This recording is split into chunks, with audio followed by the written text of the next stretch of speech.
Masjid Tua Baitul Maqdis Sanrobone merupakan salah satu masjid tertua di Sulawesi Selatan. Bahkan, ada versi cerita yang mengatakan bahwa masjid ini lebih tua dari Masjid Tua Katangka, 1603 Masehi, yang terletak di Kabupaten Goa.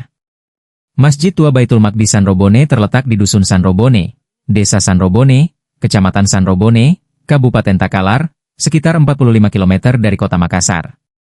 Bangunan masjid ini berbentuk persegi dengan halaman yang luas, pagar yang tinggi, tempat parkir, dan menara yang menjulang ke atas. Di dalam masjid, terdapat ruang persegi kecil dengan luas 10 kali 10 meter. Ruangan ini merupakan luas masjid yang sebenarnya saat pertama kali dibangun. Pada bagian tengah ruangan, terdapat 4 tiang penyangga utama. Imam Dusun Sanrobone, Abdul Razak, mengatakan bahwa berdasarkan manuskrip, dahulunya hanya 1 tiang sebagai penyangga. Selain itu, di dalam masjid terdapat mimbar dan ruang khusus untuk imam. Pagar dan tembok luar masjid mayoritas dicat hijau, sementara bagian dalam mayoritas dicat putih. Abdul Razak melanjutkan bahwa masjid ini dibangun oleh Datuk Mahkota atau Sultan Pagaruyun, ulama dari Minangkabau, Sumatera Barat, yang datang ke Sanrobone untuk menyebarkan Islam. Datuk Mahkota tiba di Sanrobone pada tahun 1510 dan kemudian menetap dan dimakamkan di wilayah Sanrobone. Pada masa hidup Datuk Mahkota inilah, diduga Masjid Tua Sanrobone ini dibangun. Masjid Tua Sanrobone kemudian dirawat dan direnovasi oleh keturunan selanjutnya. Saat ini, Masjid Tua Sanrobone tetap digunakan sebagai tempat ibadah dan juga sebagai tempat pelaksanaan peringatan keagamaan besar seperti Maulid dan peringatan Isra Mikraj.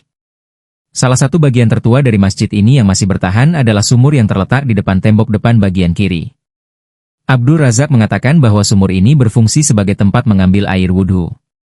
Selain sebagai tempat wudhu, sumur ini kerap juga digunakan untuk prosesi mapacing dalam adat pernikahan orang Makassar. Di samping masjid, terdapat kompleks makam Raja-Raja Sanrobone beserta keturunannya. Ada pula makam beberapa Anrong Guru Moking, guru dari para raja. Karena nilai sejarahnya, Masjid Tua Sanrobone banyak dikunjungi tokoh-tokoh politik, mulai dari bupati, gubernur, anggota DPR RI, sampai pejabat perguruan tinggi dari Malaysia. Iya. Kan sejarahnya awalnya kayu. Iya. Dari kayu putih, tepuk. Iya, iya.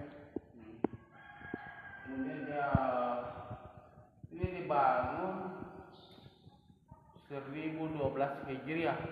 Iya, iya. 1012 Hijriah. Hijriah bukan Masehi.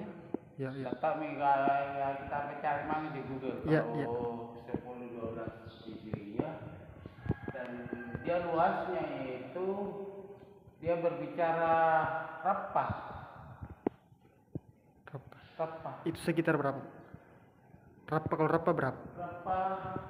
Ini kan dia bilang 8 rapah. 8 rapa ya? Iya, luas dan panjangnya, luasnya, panjang lebar. Oh, 8 rapah. 8 rapa. Kalau ini 8 rapah saya kira 10 meter.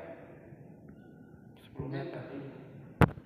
Download Tribun X sekarang, menghadirkan lokal menjadi Indonesia.